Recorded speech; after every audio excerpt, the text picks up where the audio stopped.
Hello नमस्कार, स्वागत है आप सभी का हमारे YouTube चैनल पर। और आज के इस क्लास में हम पढ़ेंगे राजस्थान की सभी प्रतियोगी परीक्षाओं के लिए इम्पोर्टेंट टॉपिक जो है राजस्थान के लोक देवता, जिसमें हम मारवाड़ के जो पंचपीर हैं, मारवाड़ के पंचपीर के जो टॉपिक है वो इम्पोर्टेंट टॉपिक है जिस पर हम चर्चा कर रहे हैं। और इससे पहले जो है हमने गोगा जी और पाबूजी राठौड़ पर बातचीत कर ली है कि उनका नाम, उनके कार्य क्षेत्र, उनके माता पिता का नाम, इम्पोर्टेंट जो उनकी सवारी होगी वो सारी पढ़ ली है हमने। और आपने वो क्लास नहीं लगाई तो बेलारली क्लास लगा ली है, बहुत इंपॉर्टेंट है क्योंकि मारवाड़ का पंचपीर है। हम हमेशा एग्जाम में 1 या 2 प्रश्न तो आवा ही है। तो आज जो हम पढ़ने वाले हैं मारवाड़ के पंचपीरों में तीसरे नंबर के जो हम देवता पढ़ेंगे वो है हड़बू जी। अब हड़बू जी जो है वो भी 5 पीरों में से एक है और पिता का नाम क्या था? मेहाजी सांखला। एग्जाम में स्पेशली ये पूछ लिया जाता है कि माता का नाम, पिता का नाम दे दिया जाता है और किस देवता की ये रिलेट हैं। तो हम यहाँ पे देखते हैं कि हड़बू जी के पिता का नाम मेहाजी सांखला था और इनका जन्म जो है बुंडेल नागौर में हुआ था। और ये बात कि हड़बू जी जो है रामदेव जी के मौसेरे भाई थे, ये भी इनके बारे में एक इम्पोर्टेंट फैक्ट है। और ये पूछ लिया जाता है कि रामदेव जी के गुरु या फिर हड़बू जी के गुरु कौन थे? तो वह बालीनाथ जी इनके गुरु थे। अब ये होता है कि संकट काल में हड़बू जी ने क्या किया था? राव जोधा थे ना जोधपुर के, बने के तलवार भेंट करी। तो उसके बाद जोधा ने इनके रिवार्ड में क्या दिया? उनको तोहफा क्या दिया हड़बू जी को? तो राव जोधा ने बेंगटी फलोदी जोधपुर में एक जागीर है जो हड़बू जी को प्रदान कर दी थी। ये थी इतनी सी कहानी। और आगे हम देखते हैं कि बेंगटी में क्या होता है कि हड़बू जी महाराज जो है उनका बेंगटी में ही क्या है प्रमुख पूजा स्थल माना जाता है।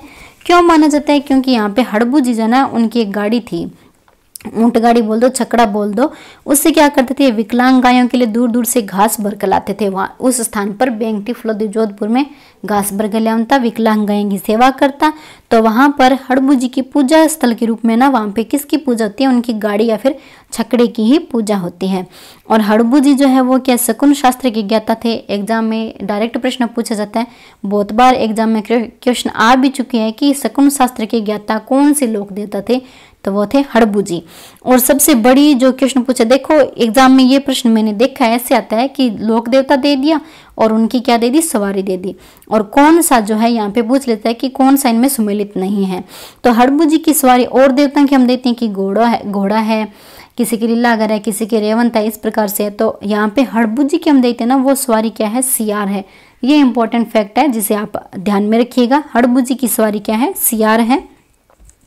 तो ये थी हड़बू जी के बारे में चर्चा। और आगे हम देखते हैं, हड़बू जी के बारे में देख लिए, अब हम मांगलिया मेहा जी के बारे में पढ़ते हैं।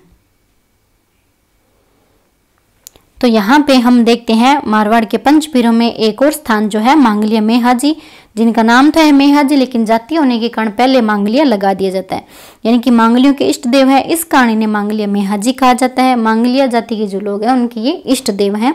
घोड़े का नाम क्या है? किरण काबरा। किरण काबरा सवारी किसकी थी? तो हम बताएंगे मेहा जी की। और सवार जो सियार है वो किसकी सवारी थी? तो हम बता देंगे सियार जो है हड़बू जी की थी।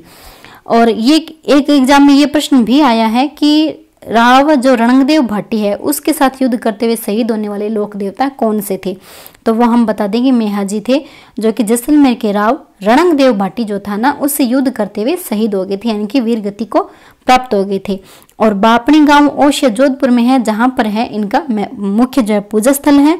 कृष्ण जन्माष्टमी जब आती है, यानी कि भाद्रपद की कृष्ण अष्टमी आती है, जिस दिन कृष्ण जन्माष्टमी होती है उसी दिन जो है लोक देवता मेहा जी की जन्माष्टमी मनाई जाती है। इनसे रिलेटेड ये प्रश्न पूछे जाते हैं कि मेहा जी की जो घोड़ी है, सवारी है, उसका क्या नाम है? तो वह है किरण काबरा। दूसरा प्रश्न ये बनता है कि राव रणंगदेव भट्टी से युद्ध करते हुए शहीद होने वाले लोक देवता, तो वह है मेहा जी। और मेहा अष्टमी जो है कब मनाई जाती है? तो हम बताएंगे भाद्रपद कृष्ण अष्टमी को मेहा अष्टमी मनाई जाती है। तो ये थी अपने मेहा जी के बारे में और हड़बू जी के बारे में महत्वपूर्ण सूचनाएं जो हमारे लिए इम्पोर्टेंट थी। एग्जाम में डायरेक्ट जो है, जो मैंने यहाँ पे जो पॉइंट लिखे हैं डायरेक्ट उनसे ही एज इट इज क्वेश्चन उठाए जाते हैं। उम्मीद है कि थाने बहुत अच्छी तरह समझ में आ गई। तो ज़्यादा से ज़्यादा एक क्लास ने शेयर कर दियो, चैनल ने सब्सक्राइब नहीं किया तो सब्सक्राइब कर लीजिए और लाइक ज़रूर कर दियो। तो आगे की क्लास में हम पढ़ेंगे रामदेव जी के बारे में, पंचपीरों में सबसे महत्वपूर्ण लोक देवता, सबसे लंबे गीतों वाले लोक देवता। तो उनकी क्या विशेष जो शब्दावलियाँ होगी, विशेष रचनाएं होगी, उनके बारे में नेक्स्ट क्लास में चर्चा करेंगे। तो थैंक यू।